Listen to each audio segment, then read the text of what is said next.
Very good afternoon, ladies and gentlemen. It's our honor to invite you all for this webinar session.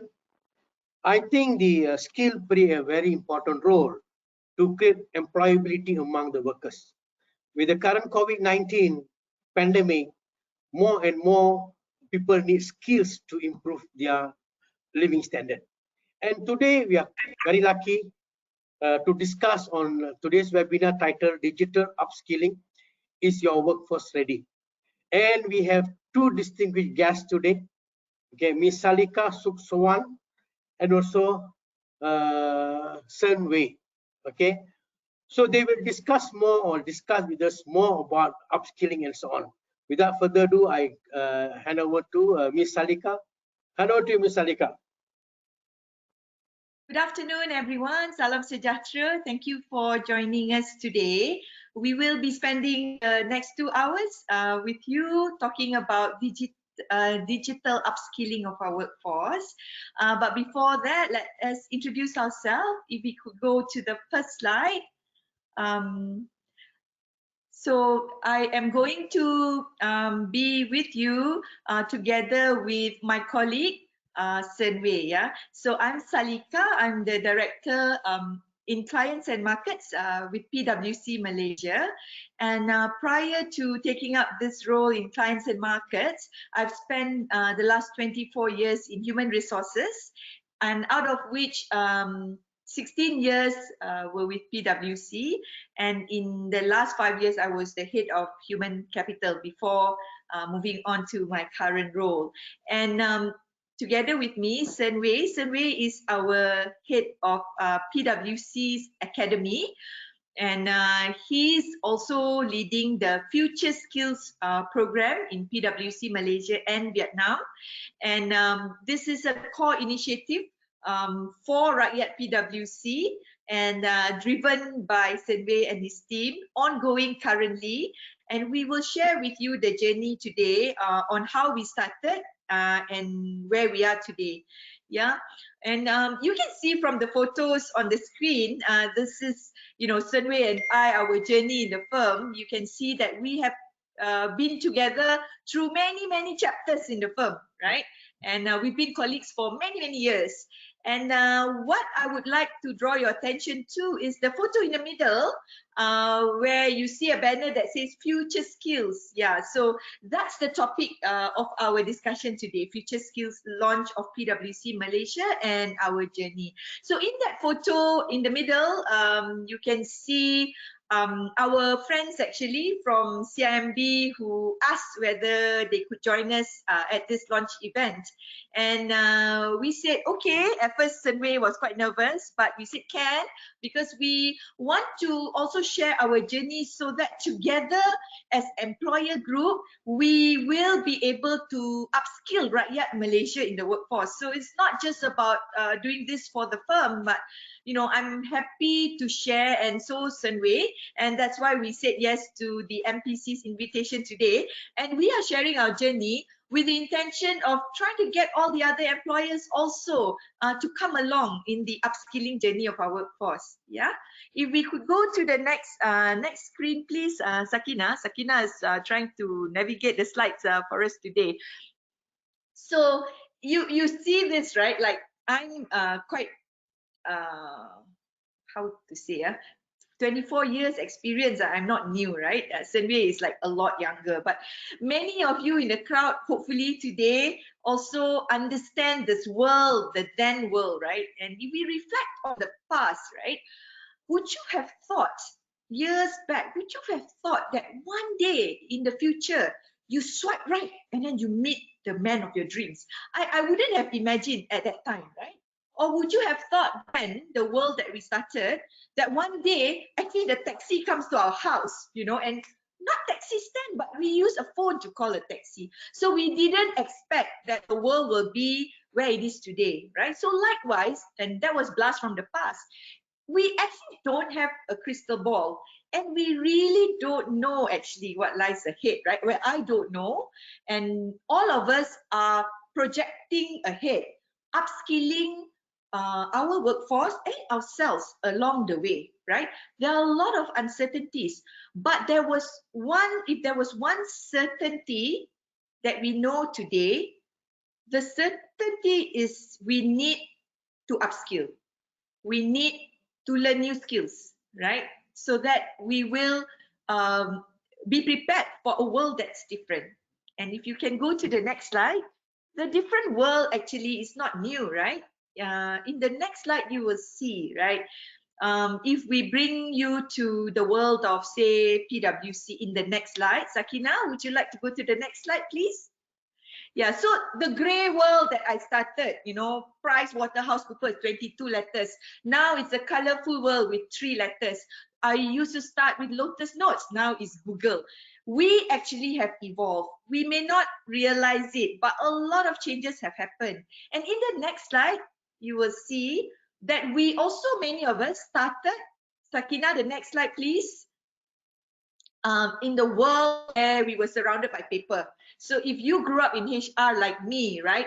The world of HR previously was full of paper files. You know, you want to recruit, I would bring bags of resumes, right? Before workday and online recruitment, etc. Likewise, audit is very, very much transformed now. We used to say during interview, can you please describe audit? And then some of the candidates will tell me, audit, all you do is tick. You know, there's the green pen, there's a red pen, but now it's all electronic. And you have a laptop, all audit papers are electronic working papers for many years already.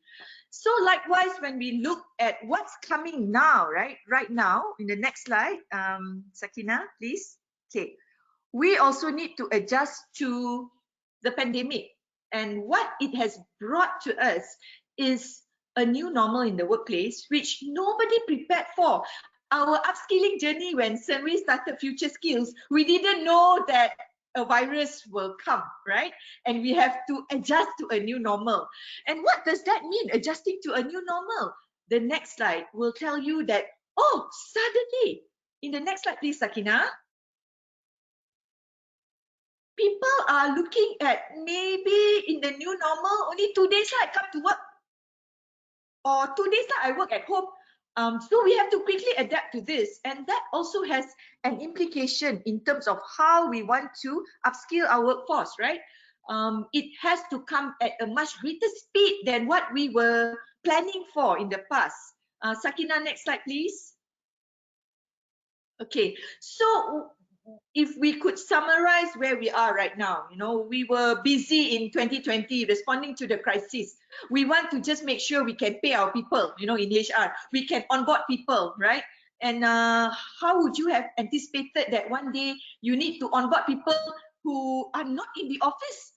And how would you have anticipated that you actually got to pay people virtually also?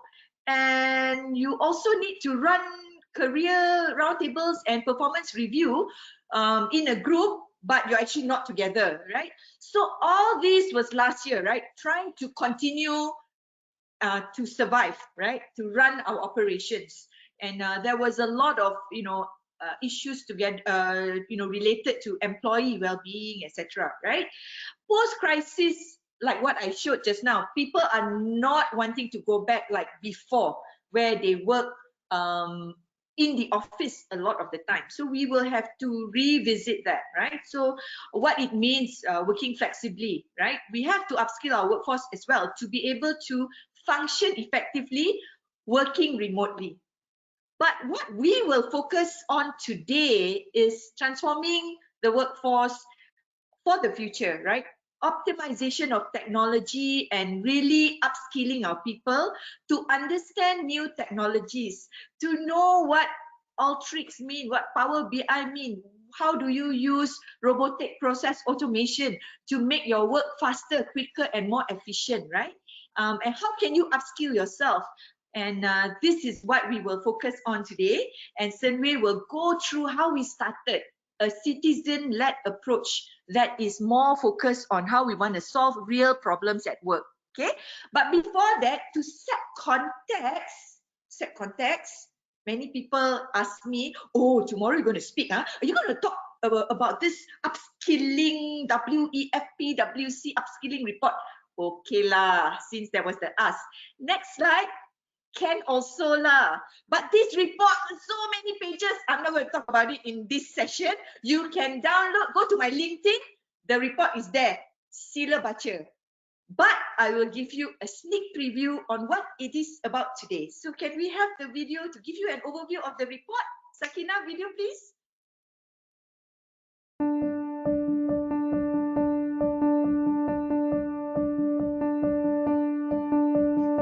COVID has upended the livelihoods of millions of people around the world, exposing structural weaknesses in institutions and economies, widening inequities, and hitting the disadvantaged particularly hard. Even before the pandemic, increasing automation and digitization was transforming the world of work. As a result, half of all employees worldwide will need reskilling by 2025. We need to prepare people for the jobs of today and the jobs of tomorrow. By 2030, upskilling and reskilling could create over 5 million net new jobs and boost global GDP by $6.5 trillion. But we need to take action immediately to develop more inclusive and sustainable economies. We can achieve this in 4 ways. First, governments, businesses, and education providers need to work together to build a comprehensive upskilling.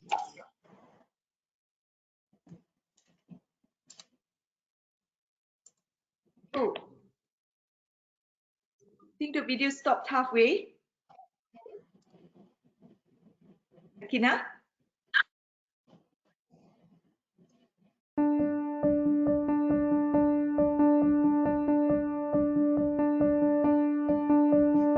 COVID has upended the livelihoods of millions of people around the world, exposing structural weaknesses in institutions and economies, widening inequities, and hitting the disadvantaged particularly hard. Even before the pandemic, increasing automation and digitization was transforming the world of work. As a result, half of all employees worldwide will need reskilling by 2025. We need to prepare people for the jobs of today and the jobs of tomorrow. By 2030, upskilling and reskilling could create over 5 million net new jobs and boost global GDP by $6.5 trillion. But we need to take action immediately to develop more inclusive and sustainable economies. We can achieve this in 4 ways. First, governments, businesses, and education providers need to work together to build a comprehensive upskilling agenda. Second, countries need to launch national upskilling initiatives, and they need to provide incentives to create jobs in the green economy and by supporting technology innovation. Third, businesses should pledge to make upskilling and workforce investment a core business principle. And fourth, education providers should reimagine their role and focus on lifelong learning. We're calling on leaders from across sectors and geographies to join us in implementing an ambitious upskilling agenda. The reskilling revolution aims to provide better jobs, better skills, and better education to 1 billion people by 2030. Let's create more opportunities for people so no one is left behind. And let's do it now.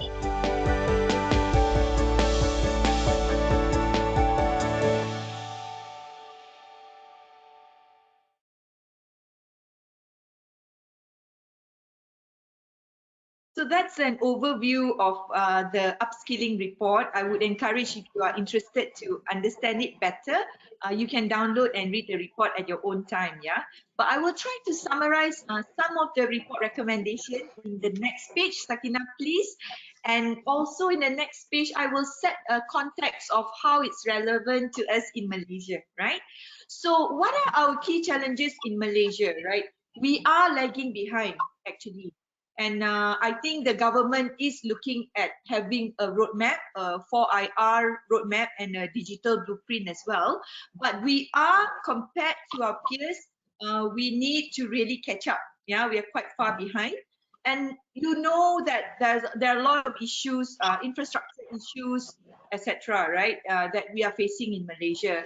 And yes, we also hear about whether we are training our students in school, on campus, to be ready for what the workforce needs, yeah, in the future when they come to the world of work.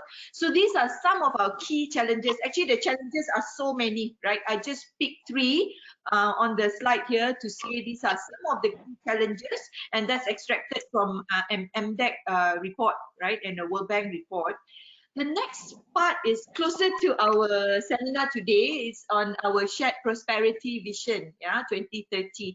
So under the targets that has been set under the SPV target, you will see that upskilling is part and parcel of the target set for human capital, right? So we want to move towards a higher skilled workforce. So 35% is the target set in our SPV 2030 vision. We also want to ensure that our HRDF funds are being used to upskill in terms of skills related to IR 4.0, yeah, and also better collaboration with industry so that the training that our people get in the universities are more tailored to suit the needs of industry. So these are our aspirations under the SPV 2030. So the government is paying attention and looking into these challenges, having aspirations, but there are still many areas to be addressed, right? You may have heard from the video just now that, you know, the WEF have already outlined that half of all of our employees will need reskilling by 2025, yeah, for them to remain employable, and that's a big number. So what are we looking at in terms of areas that we need to address, right? So we need to come together, governments, businesses, educators, we have to work together. That's why when the MPC team reached out to me and said, Salika, can you share your digital upskilling journey? I went to survey and said, hey, jomlah, let's do this for MPC. Actually, I'm also very new to friends in MPC, but you know, it's an example of how government is reaching out to businesses. And I hope in the audience, we also have people from the academia. So let's come together and we need to work together, right? Number 2 is businesses like us, PwC, we should anchor upskilling workforce and invest. Our firm has put in investment. Investment is not just about money. It's about time, effort, and attention of our leadership, right? And Sylvie will share how our leadership has really paid attention to upskilling and future skill as a key priority in the coming years. So it's full attention of our leadership. So businesses should really anchor this for your own workforce as well. And our educators should reimagine, like I shared with you. I never knew, you know, my daughter might find her love of her life by swiping right on her handphone. It's scary, right?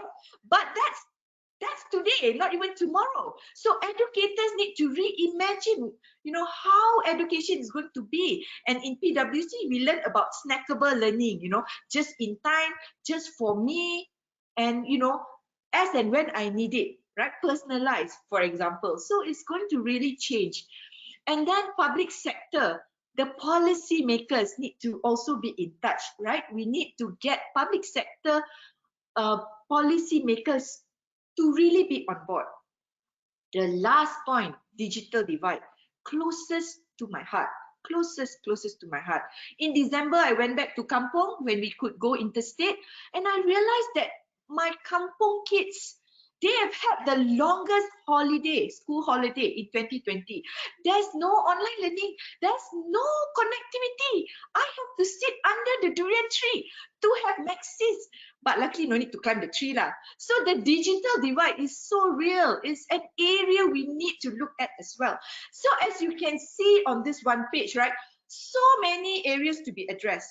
But we can start now and act now, right?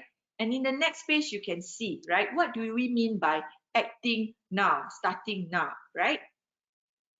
Only 18% say that, you know, they have made significant progress. Alamak, it's very scary. Why so few? So I'm going to now hand over to Hsern Wei. Let us share our journey in PwC. It's not easy. We've not really become like the superhero, but I know hand on heart, our leaders is part of this 18% for sure, right? And we are going to make a change. And every day we're talking about future skills. So let me please invite Hsern Wei to tell the journey because he's leading it for PwC, Malaysia and Vietnam. Over to you, Hsern Wei. Thanks, Salika, and good afternoon, everyone. I hope you can hear me. So my background, I've been with PwC 10 years now, actually approaching 11. So slowly becoming the DNA and the blood and the bones are changing, and the hair too. Hopefully it remains. So my background is I'm a business psychologist. What that means is I can actually tell if you're not paying attention during this webinar.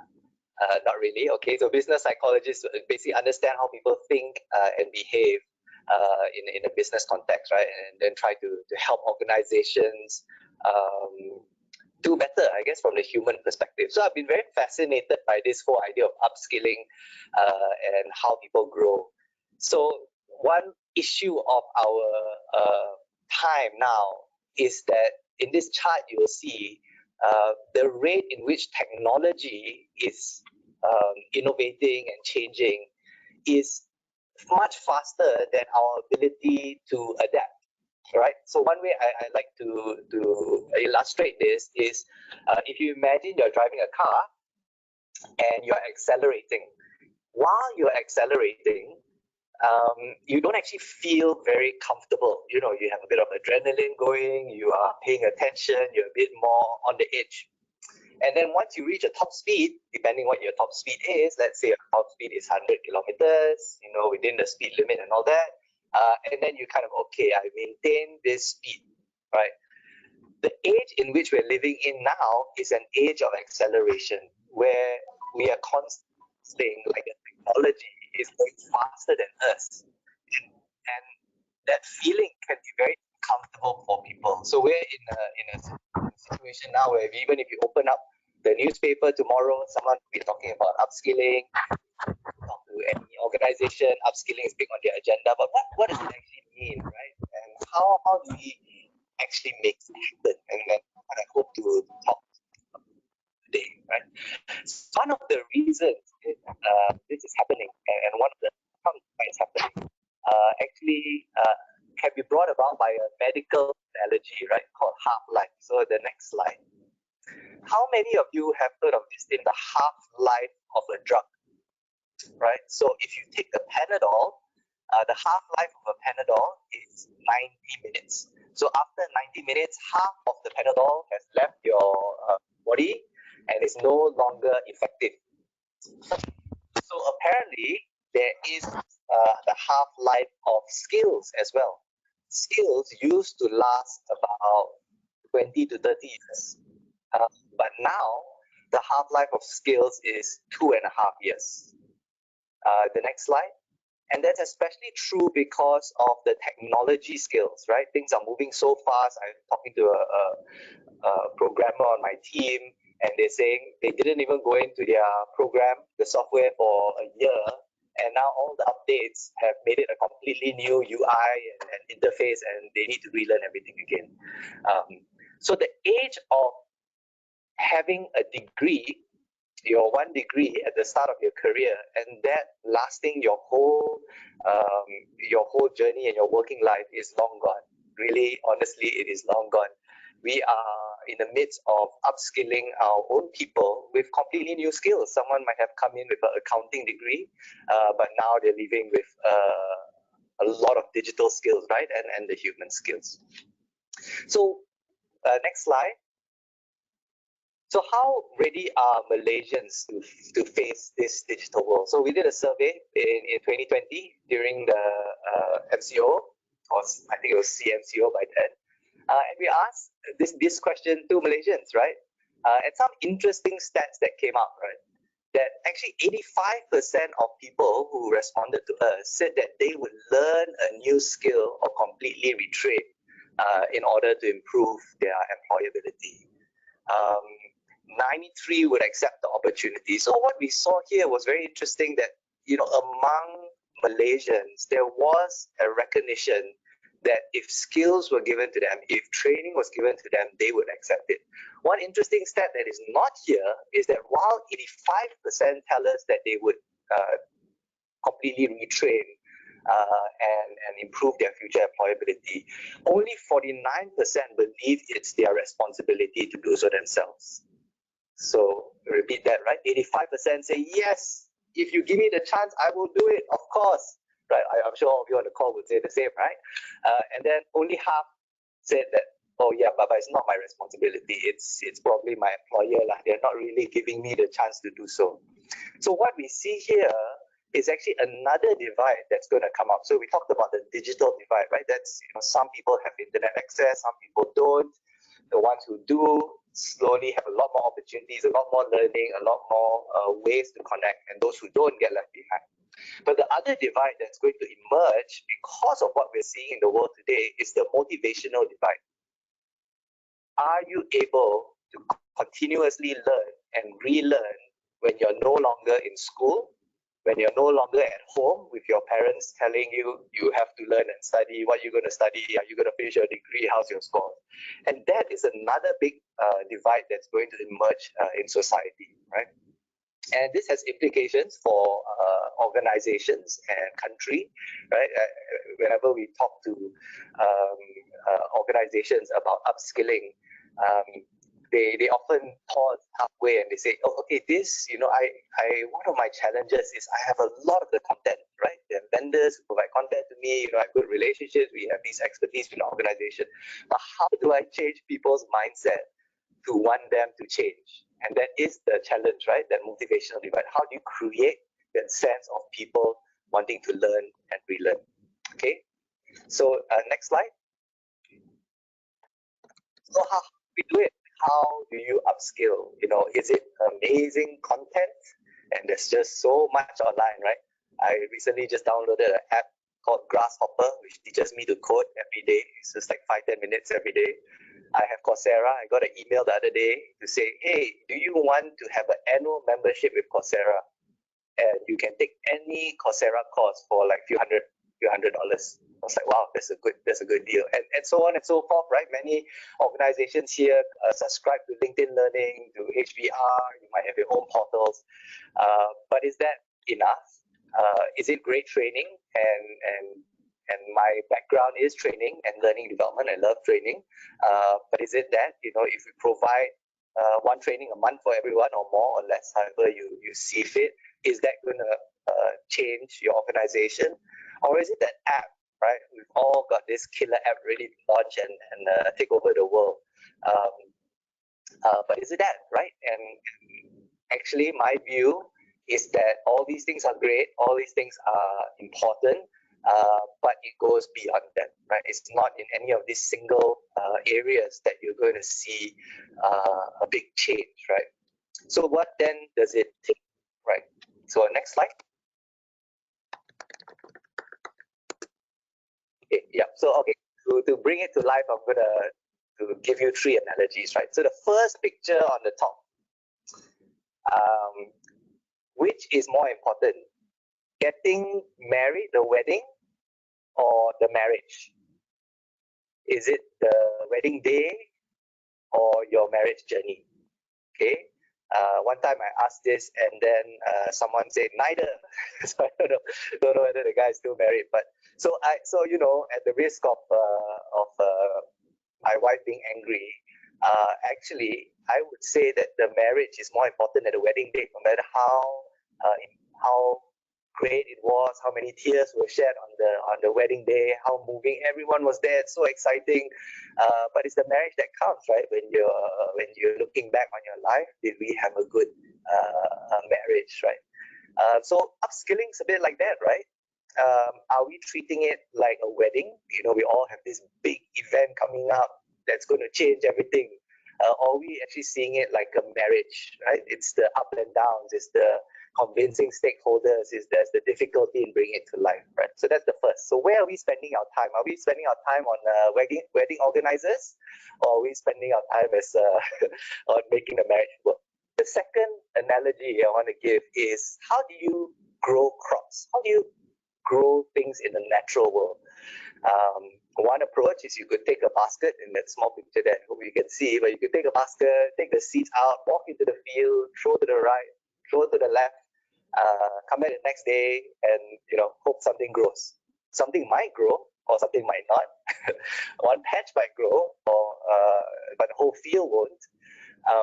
Or do you look at the soil conditions? Do you make sure that the type of crop that you're growing has enough water, the sunlight, temperatures, the fertilizers, and do you kind of create the environment for that, right? So what does your upskilling program look like?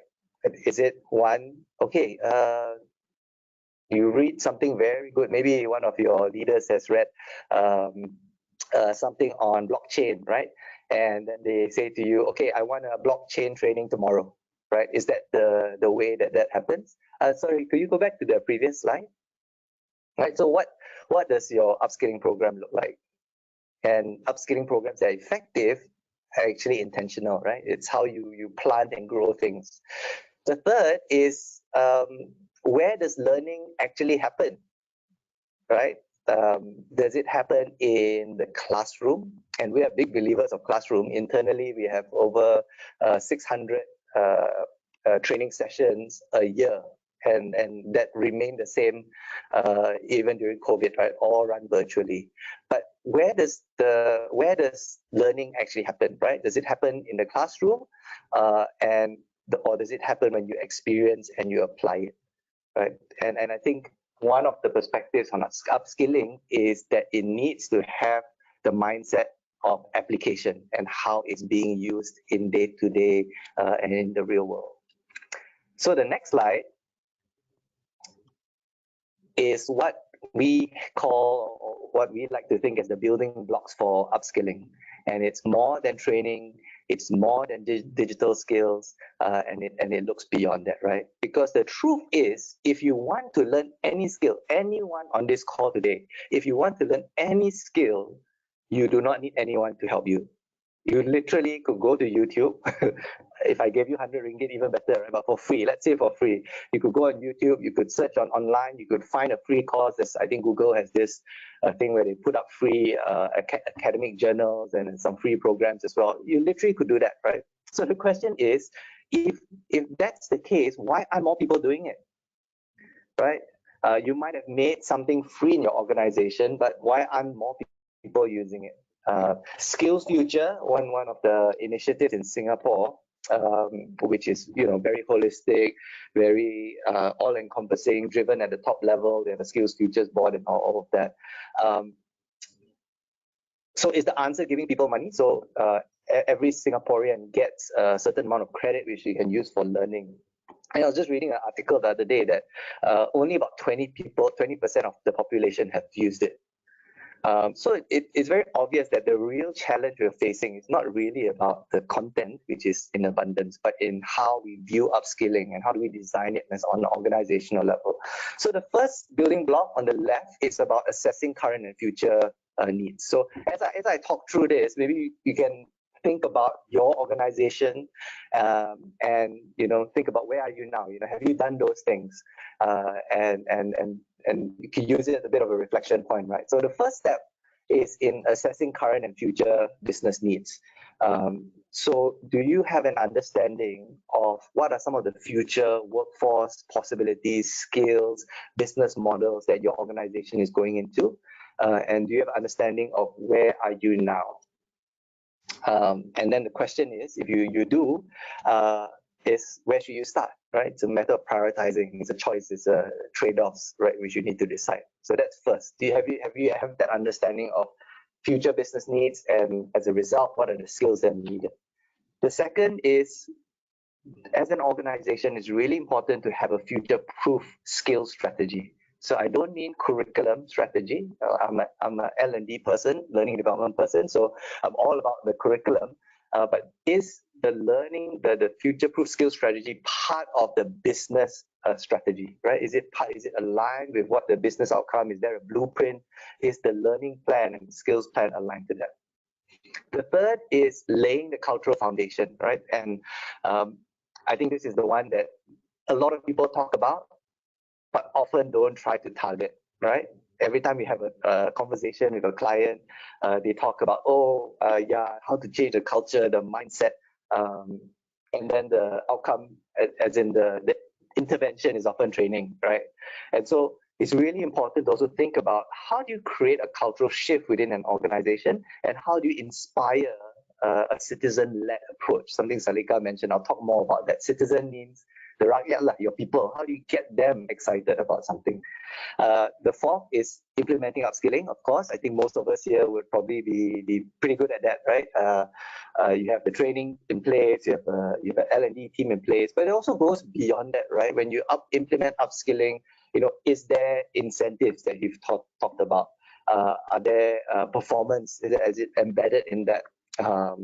Is there free time that people are given to study, right? Because if a degree, you've got 3 years to do a degree and then go into the working world, and you're expecting people to completely shift their mode of or work that they do, are you thinking about that, right? And the choice might be not to give it, but are you thinking about it? And then the fifth, of course, is, are you actually measuring what you get in return?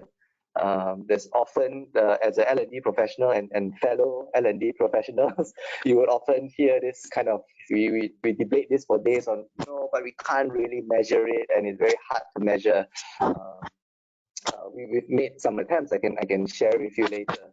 But there's an element of that. There's an ask from stakeholders, right? When there's big money put in, especially for a big agenda, how are we measuring the return on this? Okay, so I want to talk a bit about the PLWS story, but before I do that, I want you to maybe paint a picture of what PLWS is as an organization, if you don't have that background. So we are a professional services firm, meaning we provide services, right? We don't have a t-shirt which we sell, or a computer which we produce, or a production line. We are people providing advice, right? And we provide advice along the business life cycle, just like a human life cycle. There's a birth, there is a growing stage, there is getting old, and then there's passing on. So businesses go through the same thing, right? There's a birthing stage, there's expanding, there's growing, there's passing on, right?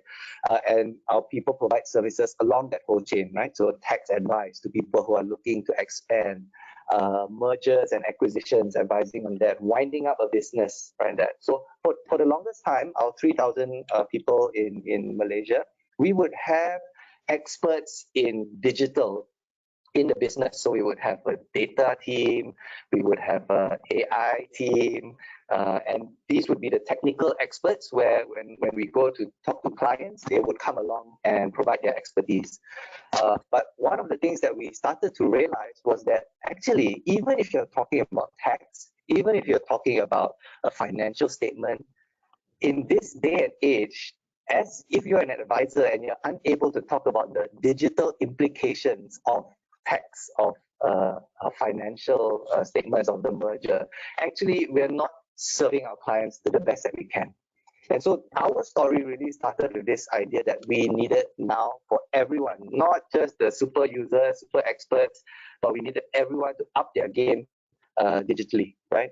And so we started this journey by actually going around and asking, okay, what are the training needs? What are analysis? Doing a bit of the current and future business needs. So the next slide shows all the things that we got in our first review. So by the time we and we couldn't even fit the rest up on this page.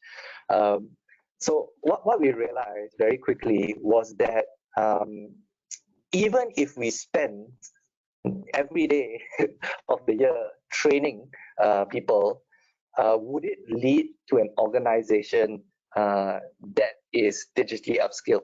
And actually, what do we want from digital upskilling? What do we want from digital transformation, right? And what we had to do was take a step back, right? And to really ask ourselves, what's the objective? Where's, like what I mentioned, assess where the business is going. And ultimately, there's three things which we landed on. One, we want to use digital to reduce costs, right? Digital is great for manual, repetitive tasks, for automation. How can we use it to reduce the cost of our people doing the work? How do we make things quicker and faster? The second is, how do we increase value to clients?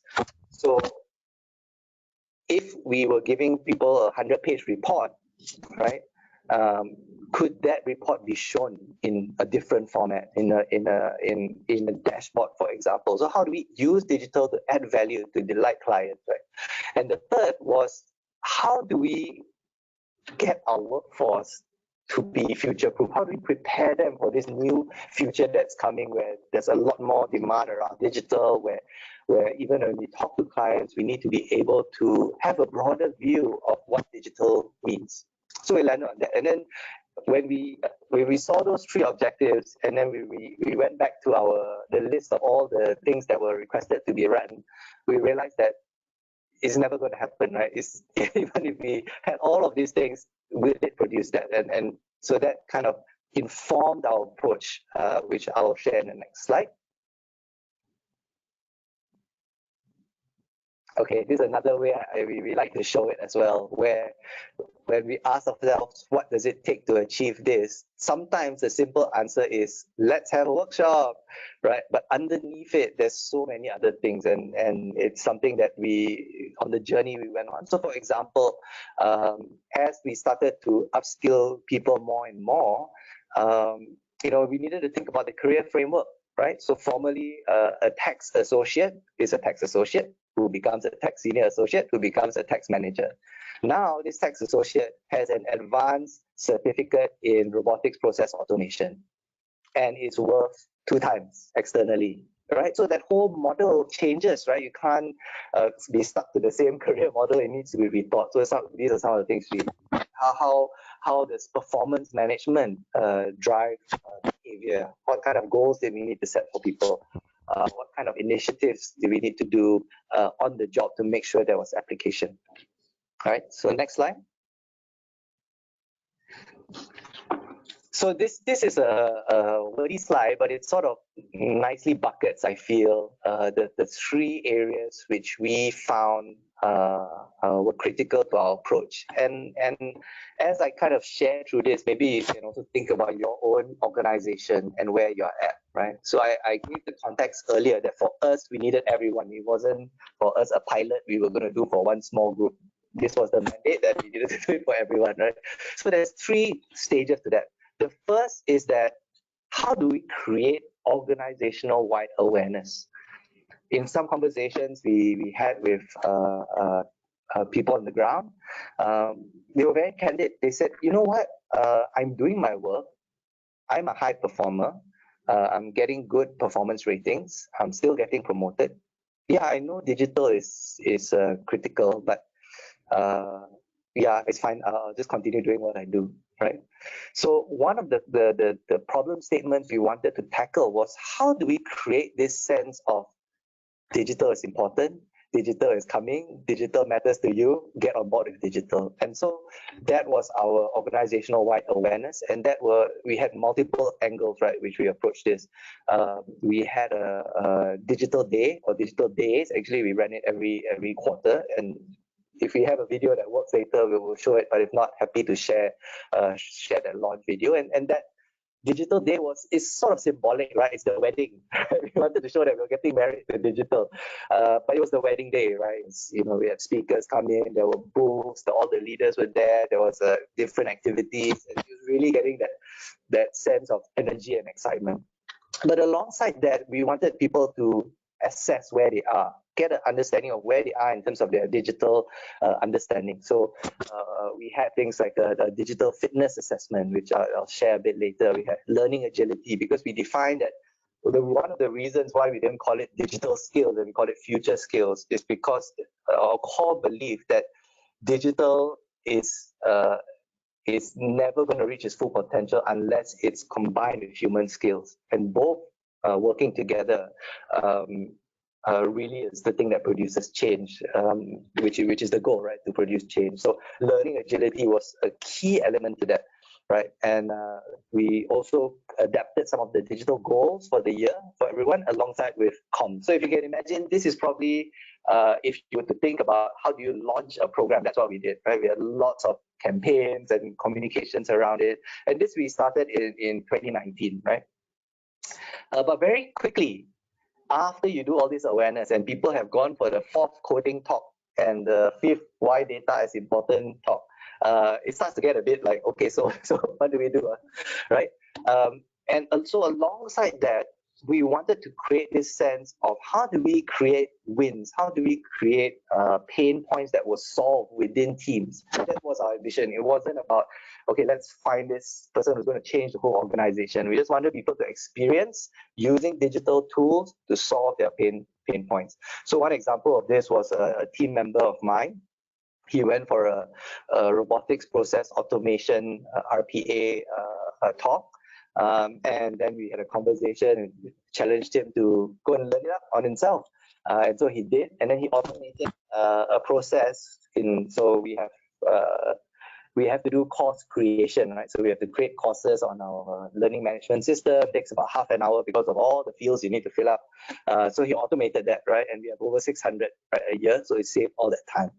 And so that was an example of how do we provide people the training, but then give them some of these opportunities to solve problems within the team. So when my team member then stood up in front of the team in a town hall and said, "Hey, look at my demo of what I've done. This is so much more powerful than me," or Salika standing there and saying, digital is here. You must do it. You have to do it.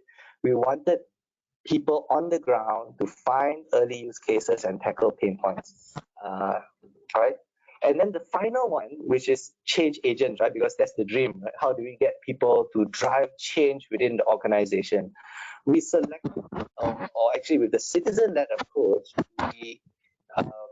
we let people apply, right? It was a very interesting approach because we sent out an email. Imagine an email goes up from the managing partner and it says, "Hey, we've got this program. This is roughly what it's going to be.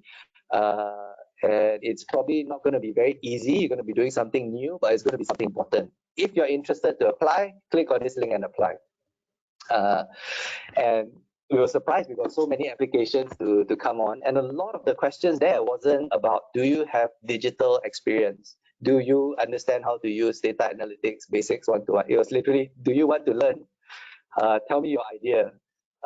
What is your digital fitness score? Are you committed to improving? So it was a lot about this sense of people who wanted to create change, right? So an example of the Digital Accelerator program is now the Digital Accelerators have a concept where they have a time out of their work week where they are meant to go out and knock on people's doors, right? So imagine some other team member coming to your team and saying, "Hey, I'm a Digital Accelerator. Can we talk about some of the problems you have? What are some of the data issues you have? What are some of the manual work that it's bothering to you?" So that whole kind of consulting approach within the organization, right? And that's the dream, right? I would say our people are doing it. Is everyone doing it? We're still on that journey, right? But that's great because now we have people going to other teams and starting to solve problems for them and creating change, right? Okay, so that roughly is our approach, and I'll kind of go into detail some pictures after this. But for you and your organization, what is needed now, right? If you're similar to us, where you have a mandate, or maybe you're the person driving it, and you're saying, "No, this needs to be for everyone," then a simple awareness approach won't work, right? It needs to be awareness. It needs to be tackling some use cases, create the momentum, and then also thinking about how do you create change. Or maybe you've already done all the awareness and you're great at that. Everyone knows it's important, but you're thinking about, and you've run training, but you're thinking about how to do change. So that's maybe your focus. But we found this quite a useful way to think about it, and also when organizations come to talk to us, right? So the next slide is actually a video of our launch. So all videos were recorded prior to MCO. So if you see a lot of people there, we weren't flouting the rules. This was in 2019. So we'll try to show the launch video.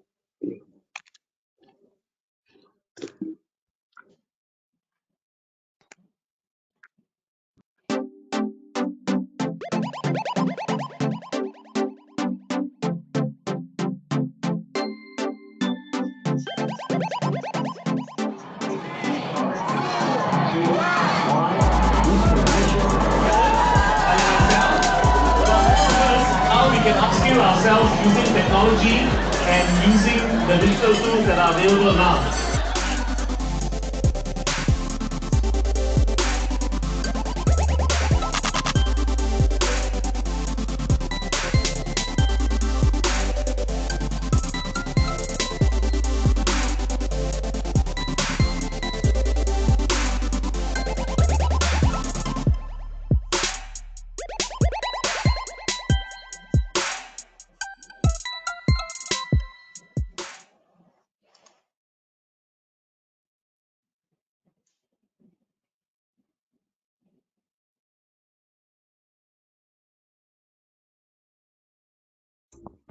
Okay, so yeah, so that was our launch.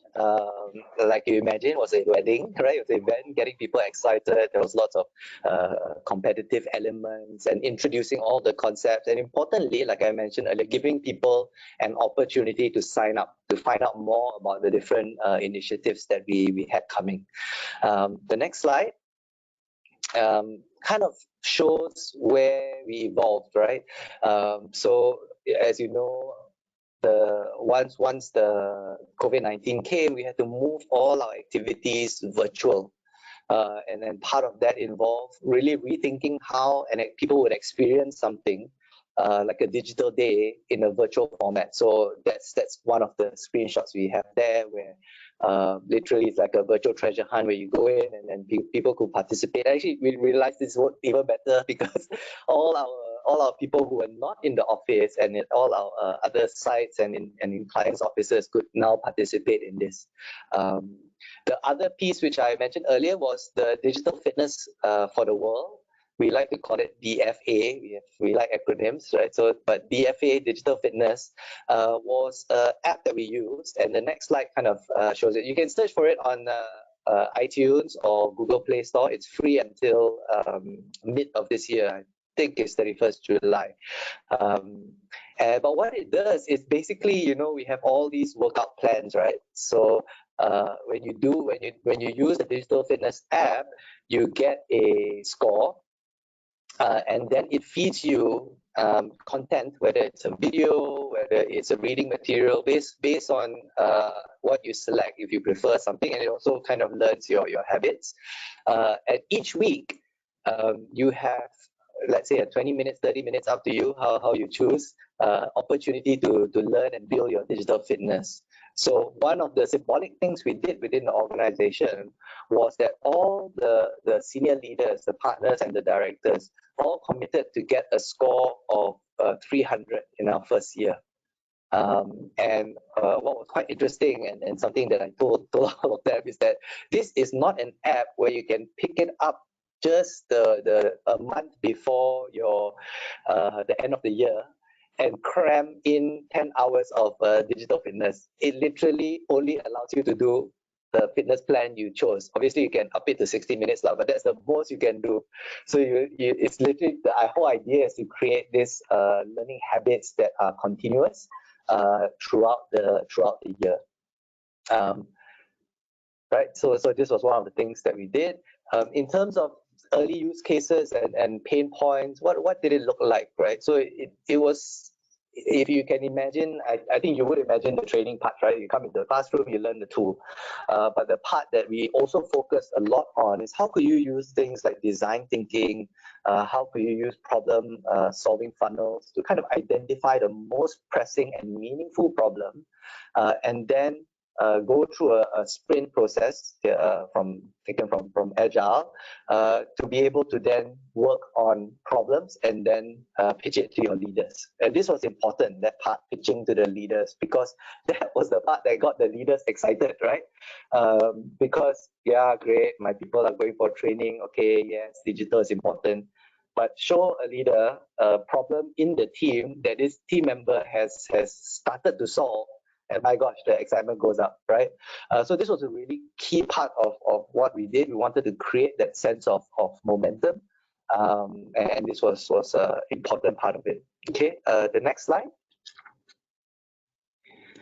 So creating digital change agents, I mentioned about the digital accelerator. This was one of the posters that was up on the wall that we had, and a lot of communications around it.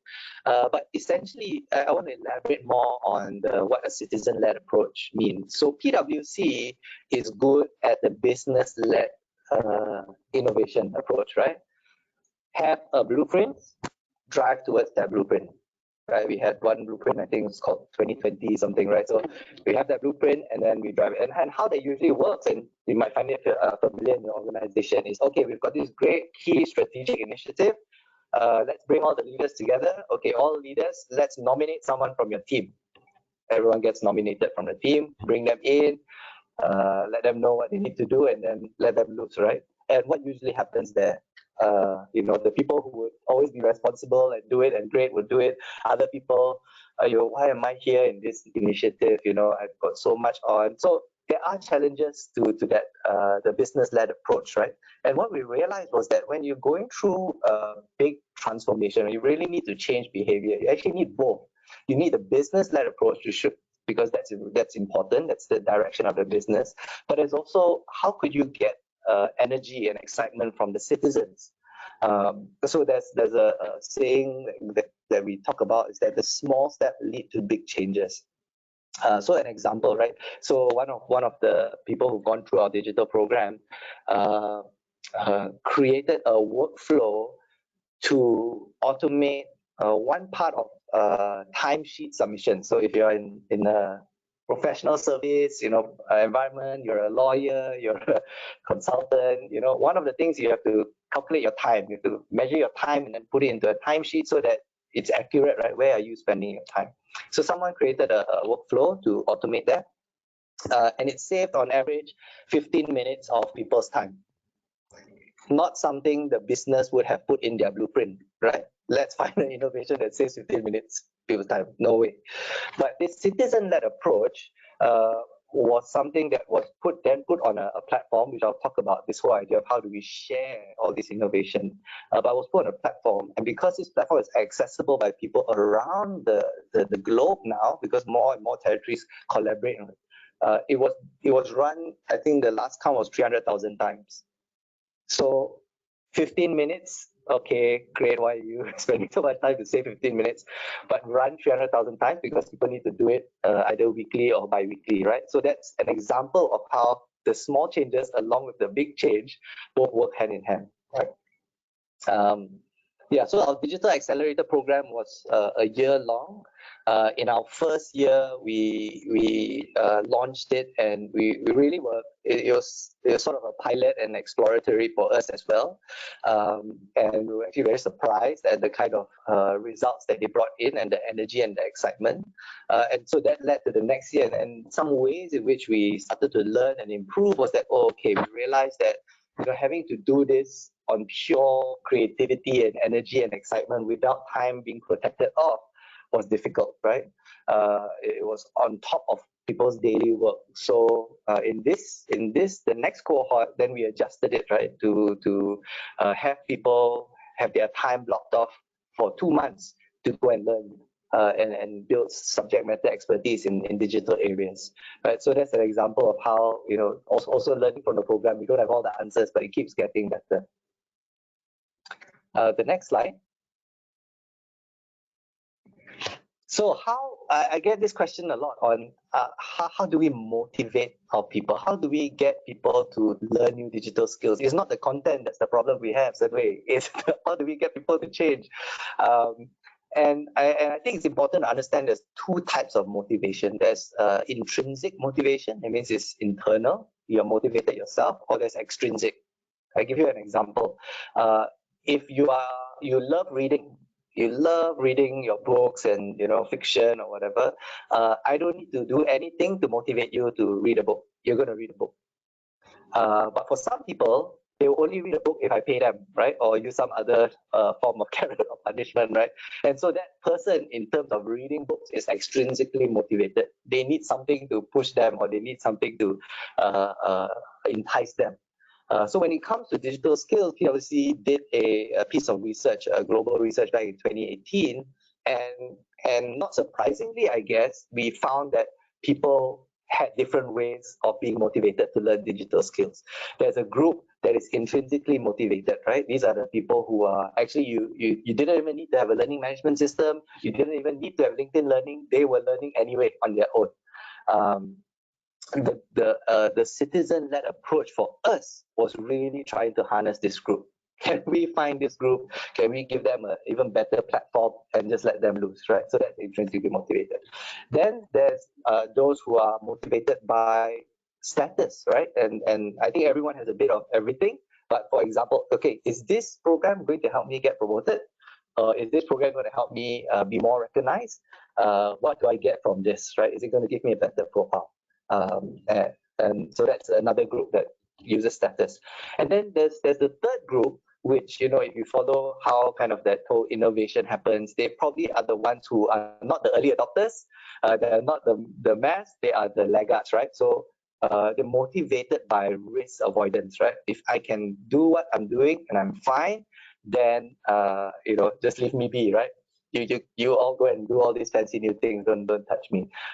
And what we try to target through our approach is both the intrinsically motivated and the status seeking in the first year, because we really wanted to get the excitement from a core group to create that momentum. But the good news is actually all three groups in that piece of research are all willing to train and learn. It's just they might do it in different amounts. I can't remember the exact number again, but it was almost like intrinsically motivated. They would spend up to 12 hours, and then risk avoidant, they would be willing to spend maybe half of that time.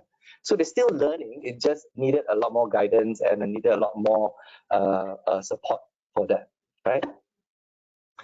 Okay. So next slide. So one example of motivation that kind of fits into that whole status and side of things, right, is the digital badges. So many of you probably also have digital badging, but I think what we try to do is to embed it really part of our whole future skills program. That was part of the journey that people had to go through in a year. That was part of the goals that they set to obtain a digital badge. And so this digital badges are actually a very sort of a new way of doing things from the perspective that it's a recognition that the organization is learning and relearning and unlearning for the future, right? It's no longer your only badge in your LinkedIn profile was your degree in 1998, right? It's no longer that. It has to be more than that, right? So what are other things that this person is learning? Are they learning on Coursera? Are they learning within the organization? And the badge is a recognition for that. So I finished my badge, and one of the interesting things was for PwC is we decided that all badges need an expiry date. So if you think about your degree, right, there's no expiry date, right? There's an assumption that, okay, if you have a master's in economics, okay, this person must be pretty good at economics, right? So when I had to put it up on LinkedIn, it actually said, this badge expires in 2 years, even less than the half-life of skills, right? But it makes sense and it's good because digital acumen now is going to be completely different from digital acumen in 2 years, time. So this was just some of the examples of the leaders who led by example and started to post up on LinkedIn and through the various like Facebook and all of that they finished the badge. And of course, badges make it very easy for you to post. So I was a bit upset that I got outdone by some of the leaders there, but it was good to see also that role modeling. Okay, the next slide. So maybe kind of to pull it back, right, and really want to then take some questions and really get into some of your what's going on in your world and your mind. But it's really to bring it back to that concept that it's not just a wedding. If you're thinking about digital upskilling, even if you come to us and say, hey, can you provide us the magic bullet? We're going to tell you that there's no magic bullet. There are different parts which you can use that will help certain objectives. But it's about pulling it all together and telling that journey and that story, right? So this is one way we like to show it. The other one was that 3 pillars. The next slide.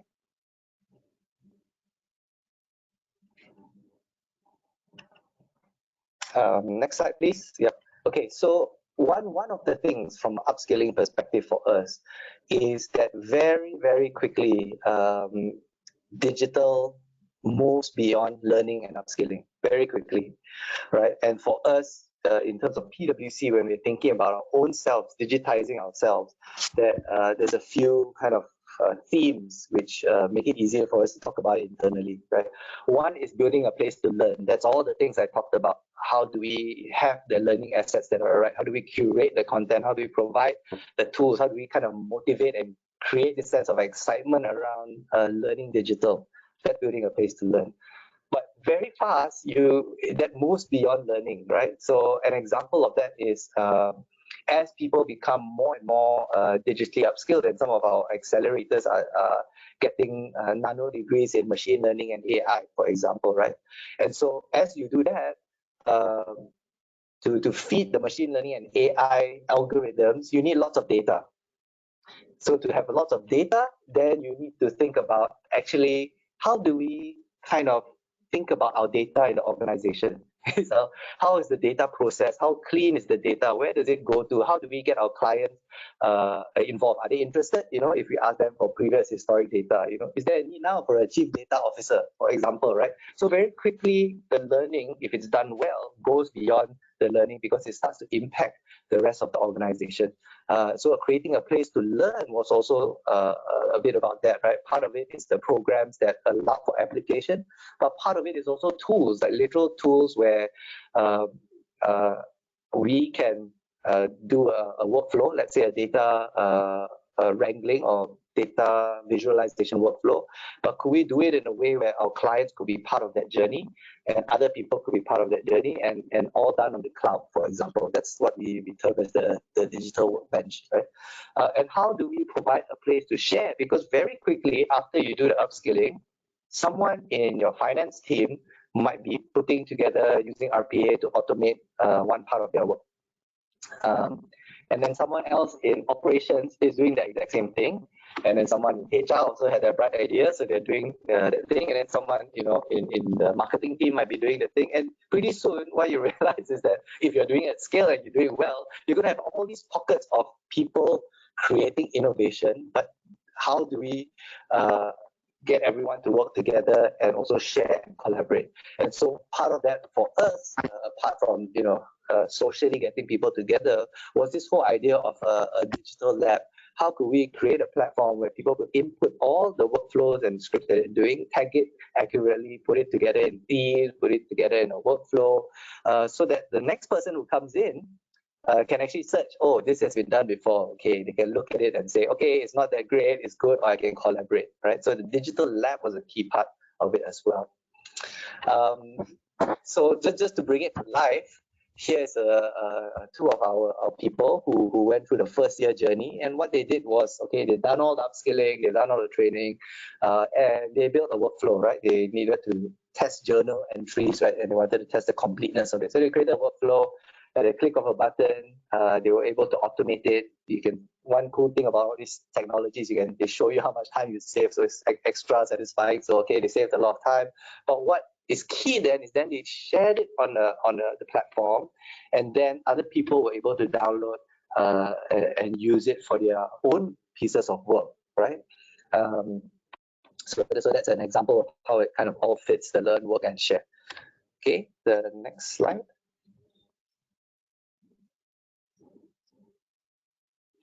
So how do we do? Since we started, I think it was probably August 2019. It's of course continually tracking and continuous improvement. But so far we have about 200 accelerators. Those are the solutions that we track, the ones that they pitched to us and that we track. And we were quite intentional this time of really measuring what is the return. So we did checkpoints before, we did checkpoints in the middle, and we tracked things after. And something that was quite important to us as well is really trying to put a dollar value to the investment that we've made. So we use the methodology called social return on investment that aims to put a value on social return. So for example, when you talk about future-proofing the workforce, actually, how do you measure? It's a good question, right? How do you measure that? And so for us, it was going through that process to really understand what do we mean by future proofing our workforce. So I'll give you an example. One thing which we meant by that is increase in confidence. So how would that confidence be demonstrated? It would be demonstrated by seeing a shift by their reported confidence levels, right? So I'm confident in using digital tools before, and then how was it tracked after? It also talks about, in terms of confidence, it's not just how confident you feel, but are you actually doing something about it, the behavior? So how many times have you talked to your clients about digital tools and methods, right? So we tracked it from the start, middle, and end. And of course, this methodology has a lot more steps to it. You can probably find some guides online on it. But it goes through things like, okay, how much is it actually attributable back to the program? How much of it would have happened anyway? But it was quite exciting, I think, for us at the end to see that, hey, wow, okay, we made some impact. So I have a final video to show you. It shows our Malaysia and Vietnam digital accelerators. So if you see some people, you can't figure out their name is from which tribe. Is from Vietnam tribe, okay? So we play the video just for them to share some of the things that they did, examples.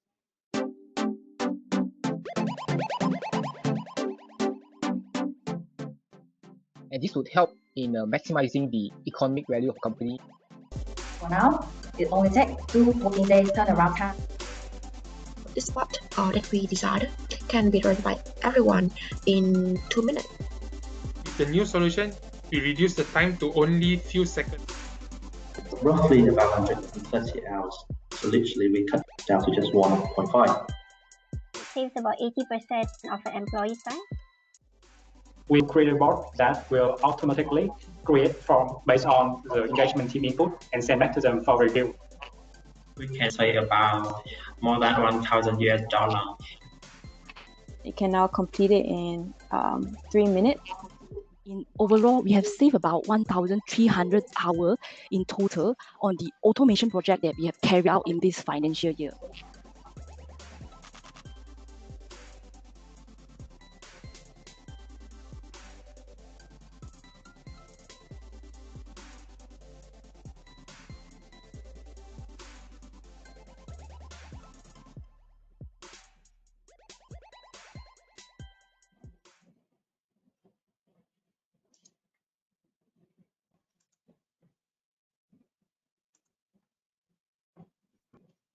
Right, so yeah, that was some of our accelerators sharing their story, and of course that was a lot of it was recorded after the first year, and everyone had to be virtual, so couldn't do professional. But I guess it shows you the real under the covers, I guess, of that, right?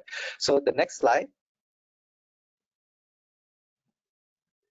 So I wanted to end with this and then move to questions. That really what we've experienced in the last year, from our perspective, and probably you would agree, has increased this urgency on upskilling. It has really brought about this idea or this observation of the people who are able to adapt and those who are finding it harder, right? And there's 6 questions that I want to leave with you as well for your organization. So the first is, how and where will work get done? And that's changing even faster now than before, right?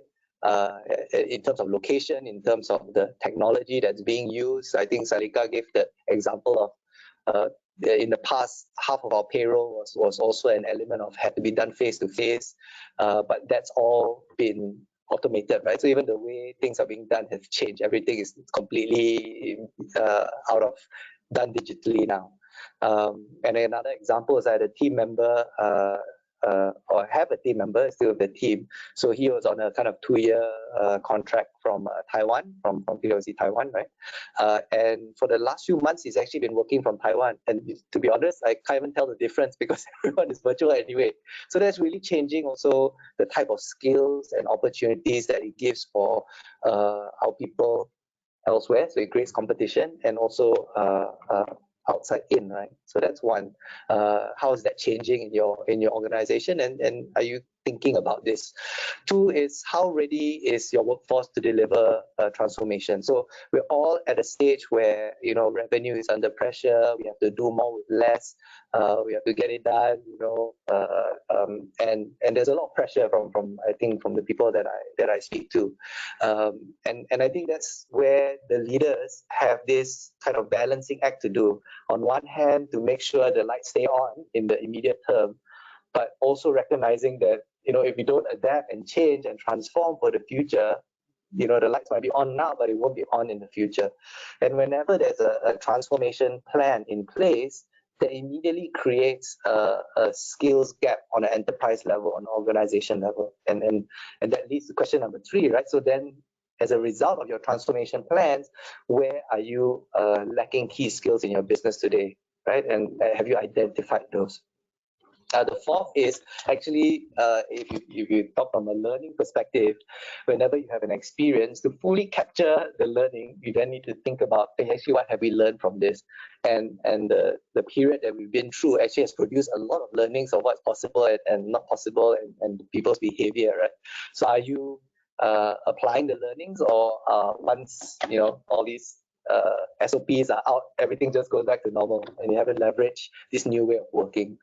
The fifth is, how effective are your upskilling programs, right? I think many leaders have found that their efforts to upskill the workforce is hasn't really paid off the way that they want, or deliver the change that they needed. And hopefully, I think maybe some of the areas which we talked about and the way to think about it can help you identify which part in your organization actually needs some focus. Maybe it's not awareness anymore, it's awareness. Now it's about creating the use cases, right? How do we create that momentum? And the final one is the leadership, right? So technology is only as good as a few things, right? The leadership which has the vision of what problems that could be solved with technology, the technologists that are able to make it happen, make that technology happen, and the people who will use that technology, right? And oftentimes, most organizations have that technologists, right? They have a very strong, whether it's a digital team, IT team, and the upskilling actually needs to happen on the other two sides, right? The leader or the people using the tech. So what about your organization? Where does it need to kind of be focused on? Is your whole leadership team bought in? And are they, on the people side, do they have that upskilling or have that excitement? So I think that's, for me, the slides. I think I want to end with maybe one quote here, is that you can't stop the waves, but you can learn to surf. And I think that is if we go one full circle to the first slide where I was talking about the human adaptability, is that this age of acceleration is something that the sooner we accept that this is the new reality, and are able to then learn to adapt to it, and I think that will help you and will help your organization for the future. Thank you. We have questions in the question box. I don't know whether you'll be able to see, but some of them I tried to type and answer, but there are some questions which are not so easy for me to answer. So maybe we can discuss that. Okay, yeah. So, for example, there is a question from Siti Shamsia asking, where do we find the kind of training offered by PwC? So I mean, you can connect with me on LinkedIn if you want. That's a connect, and we can have a conversation about it. We have our PwC's Academy website. So if you Google, or we have the link there, but if you Google PwC Academy Malaysia, you would have a list of the programs there.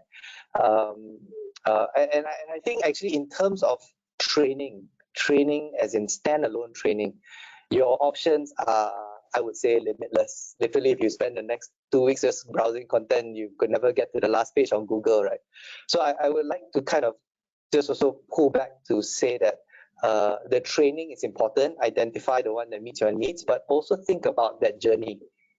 And we're happy to have a conversation with you on that. Or you, as you design it, I think about not just the specific training which you can find with us or with other providers as well, but how is that being pieced together to focus on application. Sylvia, there's a very tough question from Harnik Singh, which is quite sector specific. Yeah, so let me just read that to you. May I ask what would be the strategy for upskilling, especially for the construction industry workforce, more specifically the migrant workers who may, in many cases, are transient? So do we have best practices on facilitating digital upskilling to improve productivity? So that's very sector specific, construction, and also specific to the migrant transient workforce. Yeah, no, I think that's you're right in the sense that probably I'm not the best person to answer, but I can give my initial thoughts, I guess. So we are very focused, I guess, in our own journey on our own people, and then subsequently on organizations. We do focus a lot on businesses, our existing clients who need help, but we often also think about two areas, which is upskilling and reskilling, right? So upskilling is this whole idea of maybe the example is the skills future in Singapore, right? There's a true north. There's a goal that you want to go to, and then upskilling is a very broad. The building blocks need to put in place. So we're assessing where the needs are, having a strategy, thinking about the culture, implementing it, and measuring ROI. Reskilling is very focused on how do we help certain groups who might be in danger of losing their jobs and need to be very quickly reskilled. So different people have different definitions, but we often think about upskilling as the longer term, reskilling as the immediate one. So when I think about construction workers, I think a few questions come to mind. Is that do we still need their expertise in the work that we're doing? If we do, then okay, that's great. Okay, they still have a job, they still have a role. How is then their role and their job changing? So if their role and job is changing, then we would identify the gaps, and then that's an element of then based on the gaps, then how do we upskill them for their immediate? And usually, if I would imagine, it would be quite tangible skills, right? Moving from a particular machinery to maybe moving to more of a kind of a skill that uses digital tools to oversee, to observe, and all of that. So in terms of the transient skills, I can probably only think about it from the perspective that I've encountered, in that actually a lot of our people now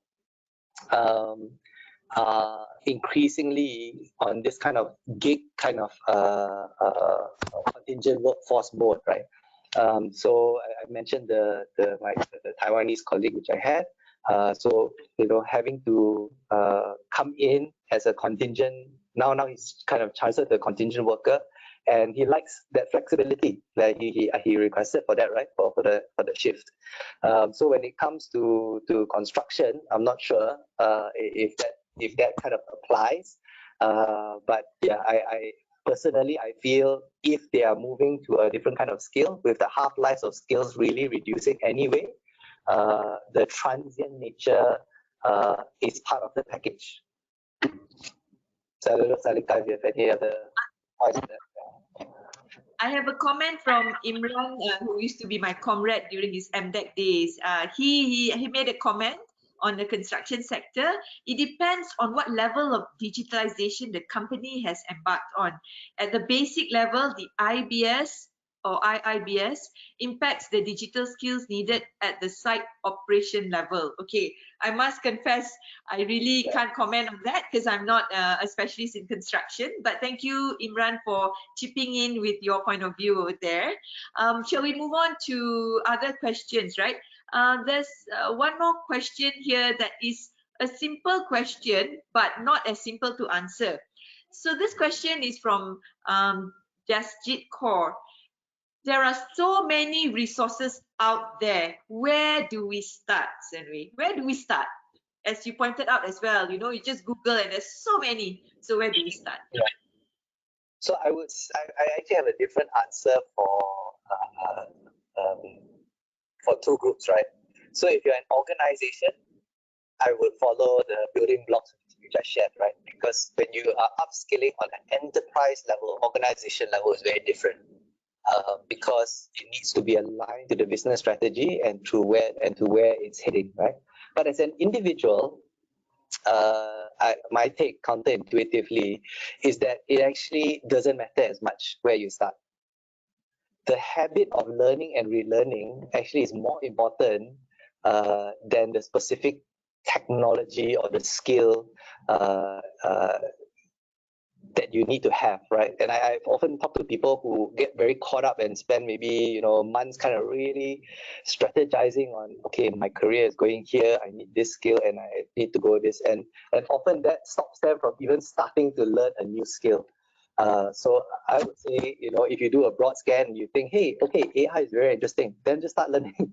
Just go and learn something, and the course will be over in a month or two. Then go learn something else that you might find. And it's that habit of constantly being willing to try something out, and then, okay, maybe this is not for me, maybe this is for me.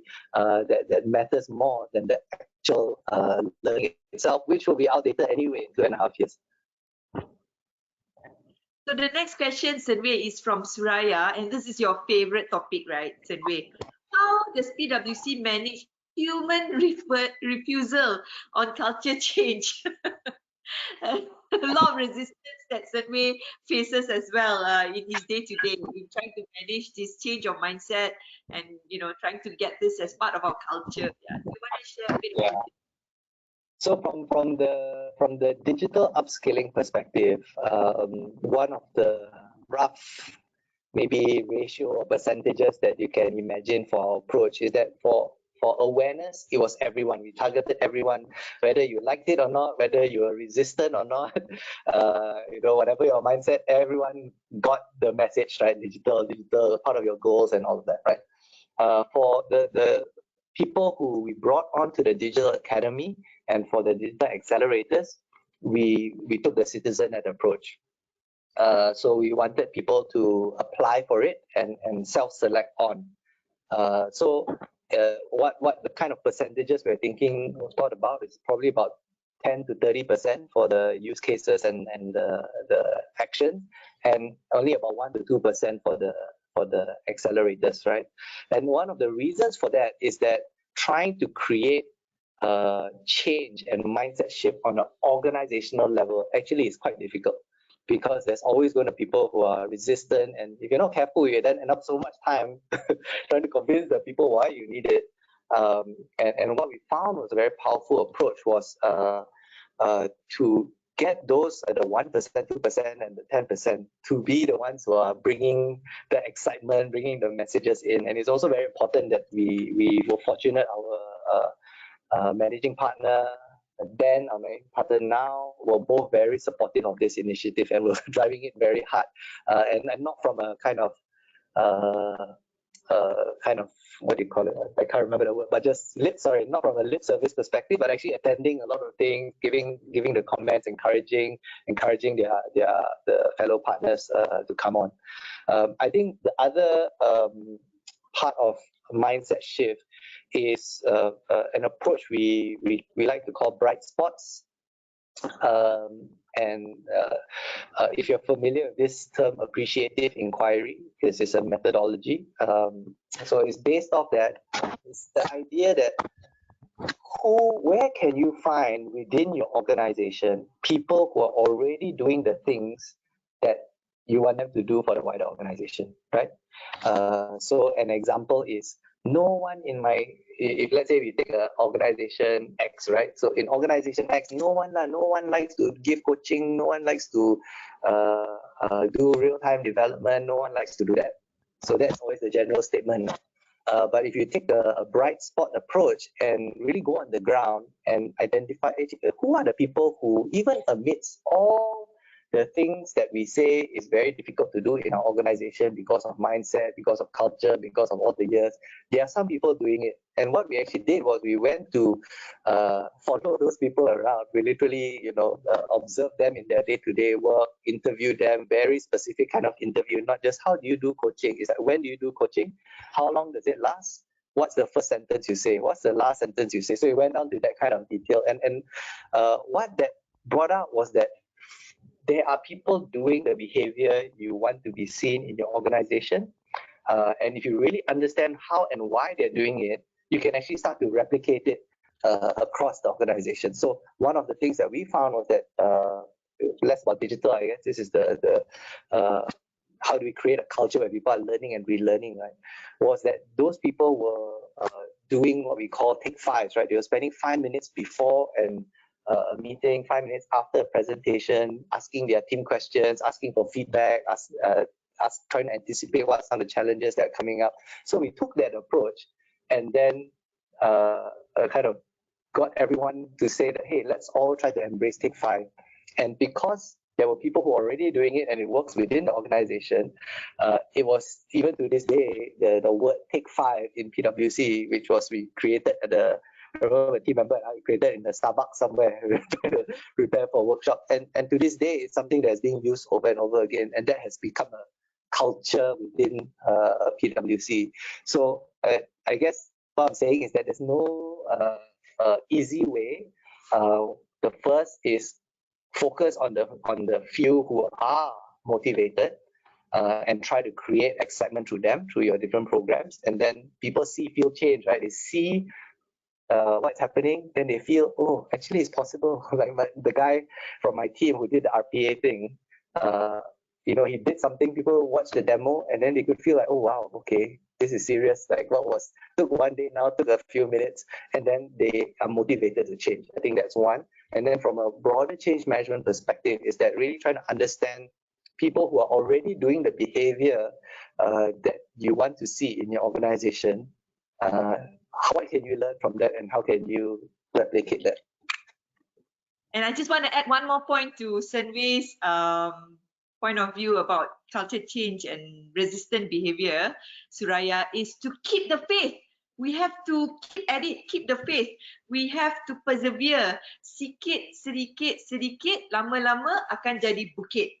So the few who are believers, you get them to be the early adopters, you keep the faith, you continue your perjuangan.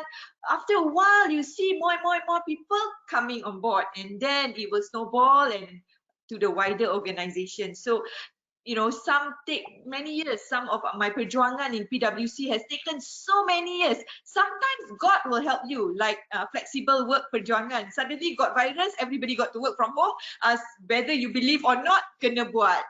So keep the faith and keep at it. The next question, Hsern Wei, is somewhat controversial one, which I find quite interesting. From Encik Zainuddin Yaakob.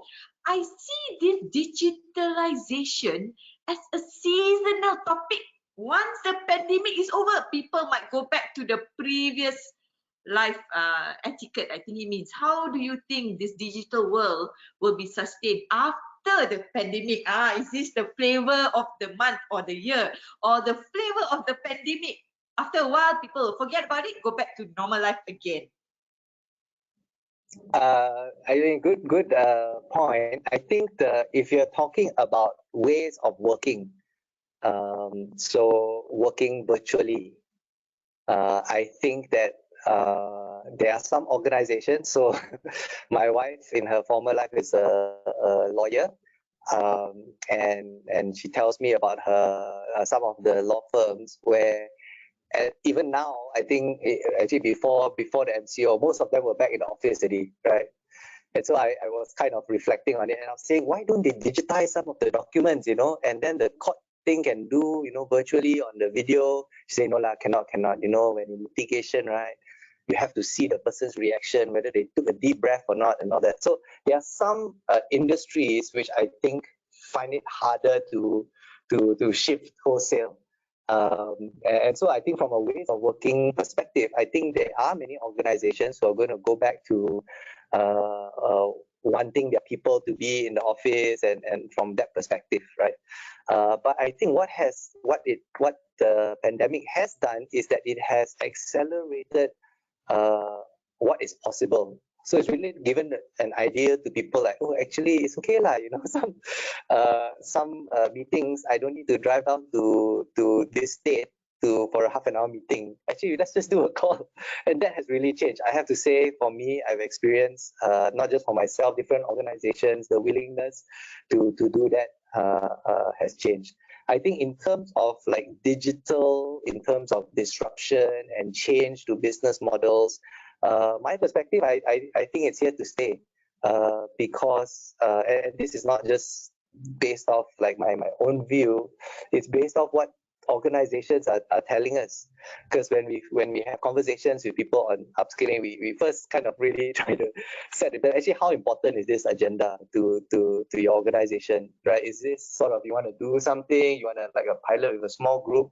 And more often than not, many of them are telling us like this is coming right from the top. This is an important agenda because like it or not, all our competitors have pivoted already.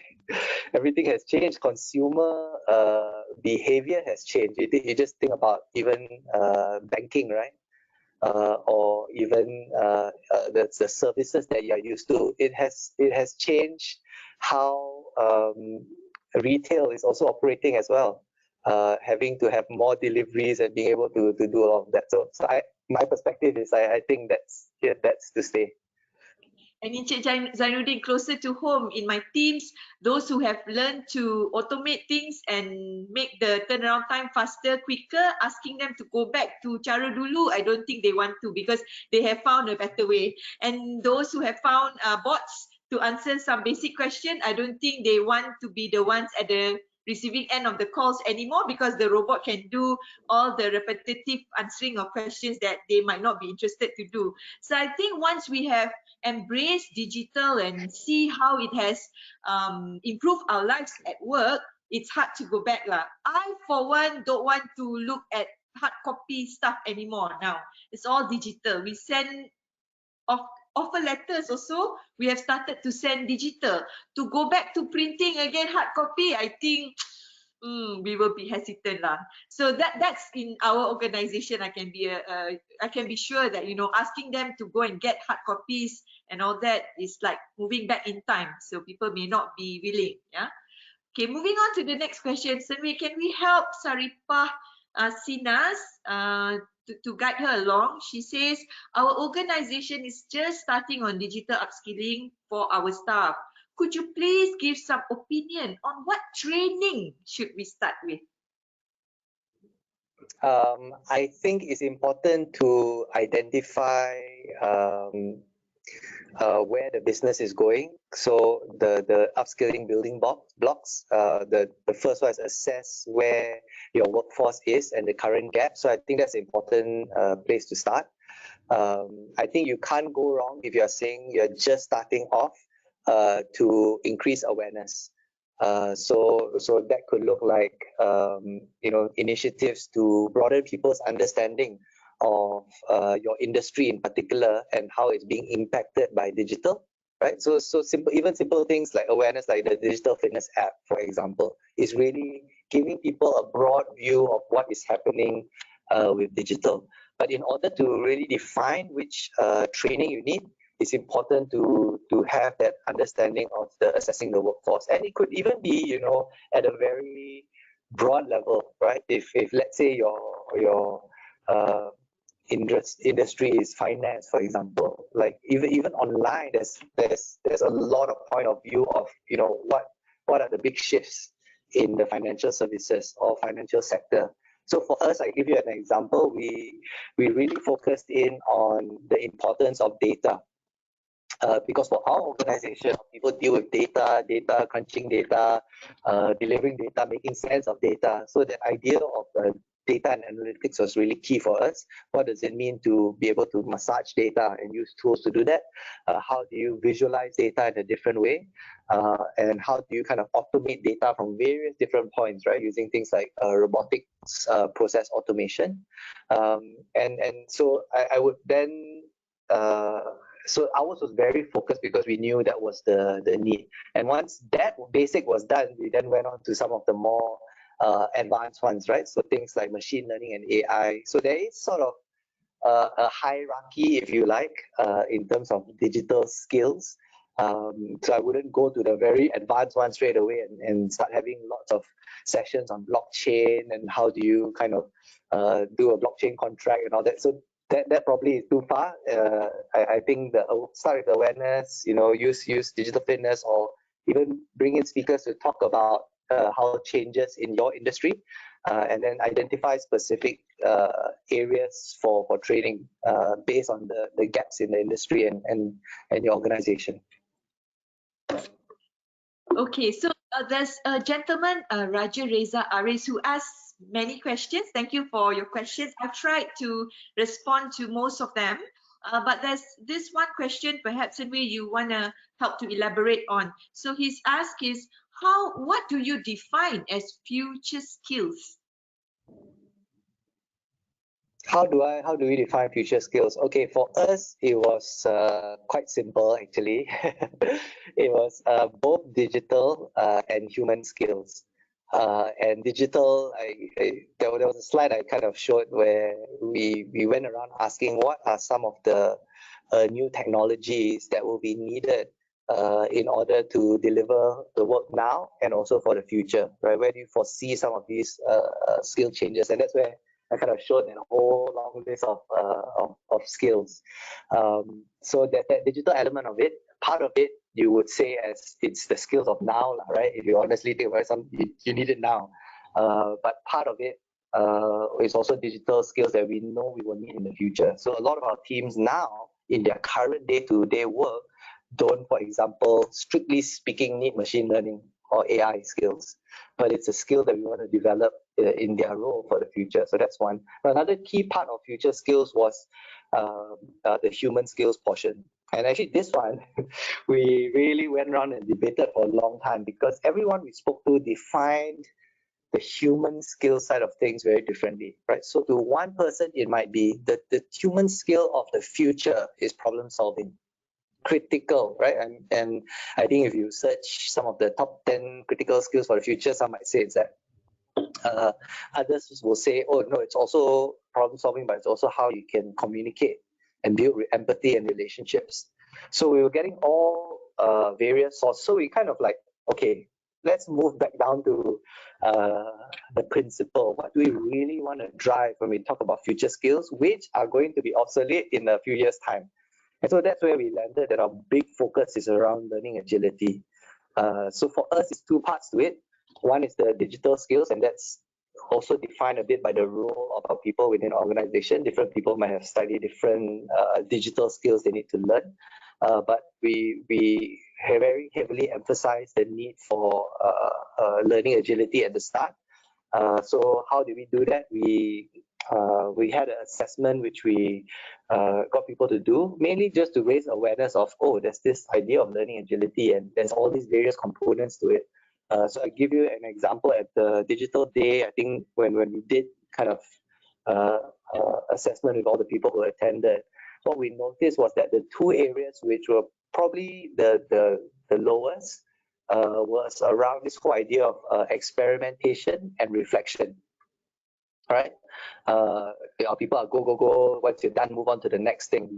Move on to the next thing. Okay, and so to drive learning agility, you need both of those things, and we wanted to focus on that. So then thinking about it as a marriage, not a wedding, right? Is how do we kind of drive learning agility on an organization beyond training? How do we embed reflections as part of engagement process as an engagement team, whether it looks like a debrief, it looks like a take 5, or how do we encourage during coaching conversations for people to challenge their team members to experiment with new ideas? So yeah, long answer to say digital and human skills, but we focus heavily on learning agility, but subsequently we also had things like design thinking as a very human-centered approach to complement it. Thank you, Hsern Wei. There are also some questions around Okay, so this one on it's quite tough to convince the boomers. So this is a generational question to adapt the digitalization. Any idea about how to help boomers? So in PwC, we have, say, for example, our chairman, he's a boomer, but he is more tech savvy than I am, right? So it's a mix actually. But perhaps generally the more senior, older ones perhaps may not be as savvy as the younger ones, but I have seen many exceptions as well. Yeah. So Hsern, how do we suggest to help the boomers? So you're right in the sense that we were always able to find, fortunately, I guess, people in different generations who are excited. And the ones who were excited, we then got them as part of the program. So for example, a digital accelerator is not just a digital accelerator. They need an advisor. They have a sponsor. Each one of them do. So those tend to be more senior people from the older generation. But of course, we try to choose people who also have an interest in that area. So it really comes back to that, how do we find the bright spots in the organization rather than trying to change everyone at the same time? How do we find the bright spots and try to build the momentum through them? So one example I saw was that during the pitch sessions, because people have to pitch their ideas as part of the training, right?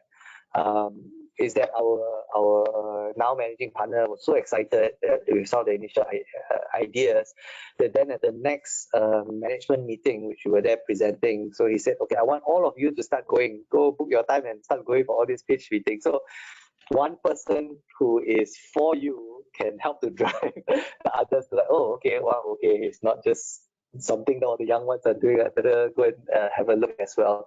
Another thing that that's been used as well is a kind of reverse mentoring. So getting some of the key talents, some of these digital accelerators who are quite gung-ho with new technology, and not to share about their program, but literally just to have exchange of perspectives. And actually what we find is that it's quite good because the older generation also gets to understand what's happening in the younger world now, but then the younger person also gets to understand that perspective. But that's one idea you could do as well. But I think it helps when you identify those who are supportive and use them. Yes. So to add to that, we launch as well basic simple things like social media Kickstarter to help some of our leaders to start becoming social media savvy. So that's just small steps to start on the digital journey as well. And the young ones help the more senior ones. And the digital badges that Hsern shared actually is pretty much the young ones nudging me to make sure I go and get my badge, right? So it's also being open and receptive to having the younger ones, pushing you or nudging you along the journey as well. Okay, so the next question, maybe I will take two more questions because it's coming up to 5 already. So the last 2 questions, yeah. So one question is from Encik Zulkifli. How extensive has PwC embarked on HR digitalization and move away from conventional HR, especially in processes? For example, performance management. It does require upskilling effort for HR and employees and supervisors to make it happen. Is that right? Yeah, this one very close to our heart. So yes, the answer is yes. HR need to upskill. Myself as the previous HR leader, I was always challenging myself to also keep in touch with the upskilling journey. So short answer is yes. In terms of tools and automation, if I may start with basic things like getting rid of using too much paper, baby steps, right? Why do you need to file everything? Why do you need to print everything? So we started with small steps, right? Do you really need to print? Think before you print, and we have a colleague who measures the number of paper we print. So we used to go for meetings and I got scolded by my managing partner. Why do you have to print all these slides? Go and project it on screen. No need to print. You're wasting paper. Alamak, kena marah. Okay, never mind. So next time we go and see him, he said, wait, cannot print, better not print. So we flashed on screen. So some of it, we started with very small steps. Try to reduce paper, try to reduce printing, use electronic ways of, looking at things, sharing files and all that, rather than bring the hard copy. So those were our initial steps. And we also had this made in Malaysia, very old HR system. Until very recently, we had to move to Workday. But it's not about the system very much. It's more about the mindset and the behavior, actually. Yeah, so if you are in an organization that you won't be investing in canggih, sexy HR system, that's all right. Sometimes the Malaysia boleh one actually can even do magic, more magical than, oh, I shouldn't say this too loudly, but actually, yes, the Malaysia boleh one can really make things happen. So one of the things we need to start to introduce to our people in the team is, how can you challenge yourself? Cut down paper. How can you start to do things faster and quicker?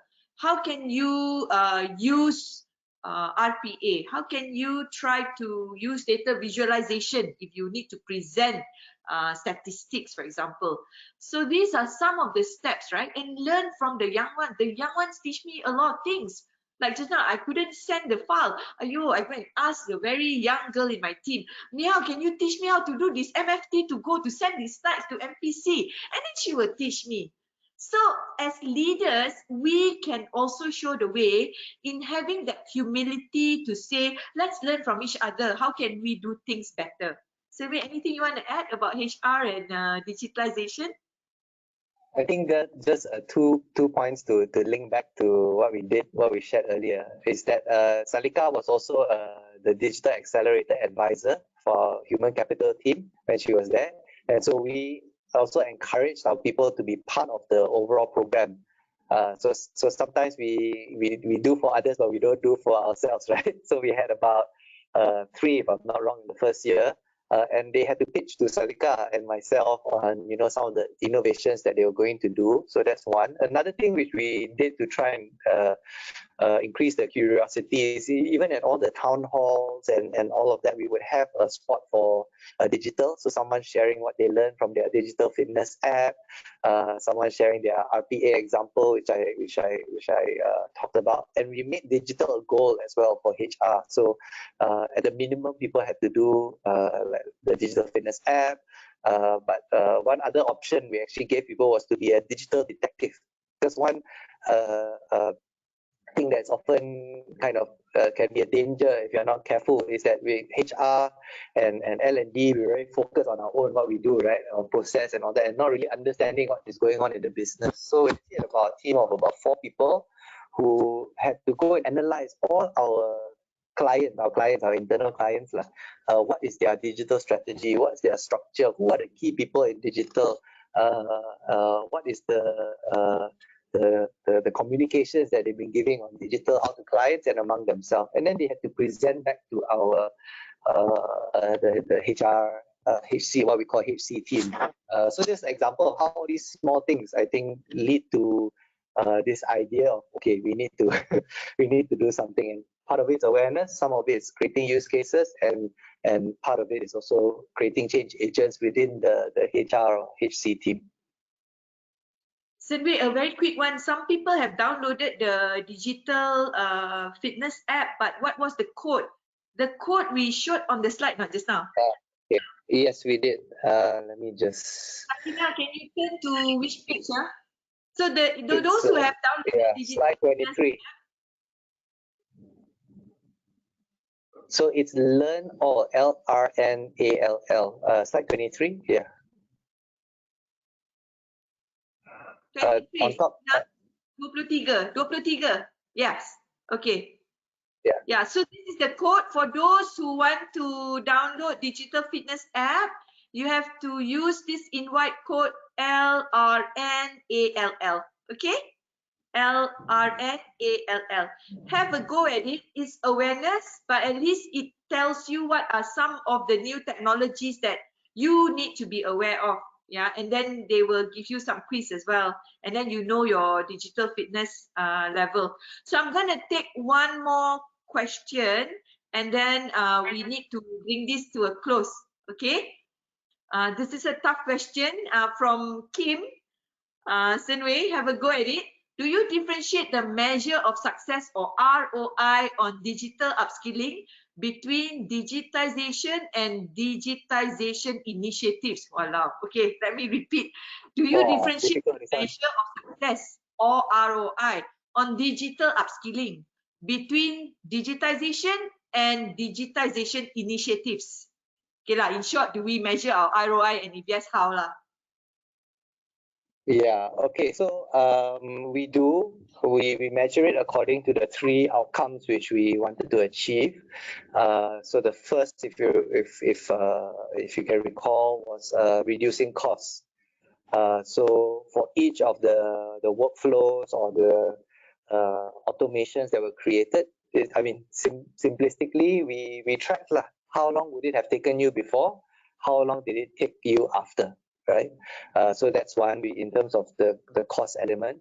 And then in terms of increasing value to clients, for us, of course, we're a client service type organization. So we track things like how many times was there increase in number of proposals which had digital elements in there.